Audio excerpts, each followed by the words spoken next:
If you were asked the question of where would you go, up or down, left or right, few or more, if you're not dumb and you're pretty smart, you have the IQ of Einstein, then you would say that you would go to a path where it's correct, a path where it's right. To which I say, good. But what if both is wrong or right? But what if these two sides or path are holding a sense of correctness into them? This makes sense, but this also makes sense. What the fuck should I do? How can you discern the correct path if both presents themselves as either logical or illogical? Both make sense, but they contradict harder than a fucking dime. The fuck should I do? Aristotle is a very popular Greek philosopher born in 384 BCE and died in 322 BCE. He wrote many books, and one of which is Nicomachean Ethics. In this book, Aristotle introduced his idea of the virtue theory, which is very simple. Virtue sits in the middle of two vices. One is deficiency and one is excess. Simple, right? Let me give you an example. Imagine cowardice and rashness, and imagine a scenario where you see a woman being robbed. Let's take both traits that I have mentioned and put it in this situation. Let's rationalize the adaptation of these two traits. Let's put you in the mental state of the decision maker in the said circumstance. It makes sense to be a coward in that situation. The robber might have a gun or a knife or a blunt object. Either way, stepping in is dangerous. This trait allows you to spare your life from danger. Now, it also makes sense to be rash. The woman might possess something valuable in that bag, and who knows, maybe she'll get hurt. You don't want that to happen. It does not make sense to be a coward because we are risking this woman's valuables and potentially her life. It does not make sense because not making a decision is a decision. You know that you can help or intervene, but you chose not to. It also does not make sense to be rash. The robber might have a dangerous item in possession that can knock you out or make you say goodbye to this world. We can very well see the dilemma that this situation has, but lies in it bravery. Not being a coward to not do anything, but also not being rash that might potentially end your fucking life. So, what do? You call the police and you alert them of the robbery, intervening but not putting your life in danger. I will remind you that this golden mean is not absolute in all times and in all situations. This is where finding the right time, the right variable, and the right situation comes into place. You don't want to be rash and fight the robber even though that you know that you aren't capable of fighting. That's just plain stupid and dangerous. Hindi ka main character. And this is wrong because you might be putting yourself and the woman in danger. Fighting can be a good response if you are capable of it and you have taken into account the other variables in which the damage done to you is minimal. That is the concept of this virtue theory. The wisdom of knowing how to act at the right place and at the right time. The virtue is not only found in the middle of two extremes, but in the situation itself. Whether you are capable of fighting, whether you have a phone with you, a weapon, maybe you can sneak attack the son of a bitch. In a nutshell, it depends. The excess of another can be the deficiency of another, and the mean of another. I think this concept doesn't just apply to virtue, but for most of life. Should one be selfish or selfless? Selfless. Should I get a girlfriend or a boyfriend, or should I just focus on my studies? Should I study psychology or philosophy? Should I kiss my homie or should I kiss my girlfriend? Should I watch Barbie or Oppenheimer? These are the questions in life that can be answered by Aristotle's virtue theory. If I were to discern my situation, let's say I am an academic achiever, I have a good social life, I am mentally stable, emotionally stable, as well as intelligent, then maybe I can have a girlfriend or boyfriend while studying. I can draw boundaries while simultaneously treating people nicely while catering to their needs when I have the capacity to do so and doesn't affect me in a negative way. So, in a sense, I am both selfish and selfless. This balance helps us to not tip to the other side. This is easier said than done. Aristotle mentioned, well, not mentioned, but I'm just paraphrasing what I understood of what he said, but he mentioned, paraphrase, that we must actively habituate it. Excellence is not an act, but a habit. Following Aristotle's virtue theory is an act of moral excellence.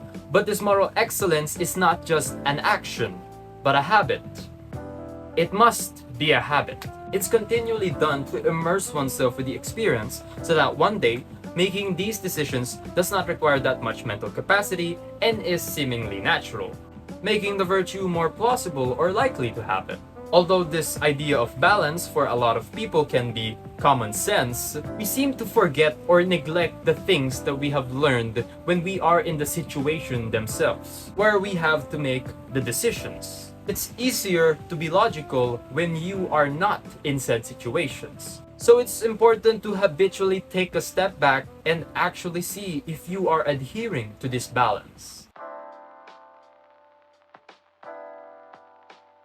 Life puts you in many harsh situations. We use solutions in order to overcome or cope with these situations. But it's just so fucking many that you just cannot keep up with it. You possess the wondrous teachings of self-help philosophy in your life under your fingertips in Facebook, YouTube, or TikTok, or whatever the fuck. But it doesn't work with everything. Things that you learn seem to contradict those things that you have learned before. You are struck with a decision on which to follow. Do you see the problem? It's the same problem that I introduced a while ago. So, is it balance? Problems should not only be faced with balance, but also with flexibility. There is no one size fits all. A lot of times, balance is not the only thing that we need. We need other solutions to other problems, and those approaches need balance. What I'm getting at here is that you might have an idea of how to approach certain things, but also find out that the approaches that you do don't seem to fit everything in your life. It does seem common sense, but a lot of people still seem to fit one approach into other problems and be surprised when they see no progress. My brother, try taking a shower once in a while. Maybe go outside, touch some grass. And the main thing that I am hitting at here is self-help philosophies. Take for example existentialism. The only thing that you need to know if you don't know about it is that if you find that you have no meaning, bruh, just create your own. The meaning didn't come from when you were born or from your existence, but it is made by you. It is your creation. Your meaning is your creation. It's not something that you have.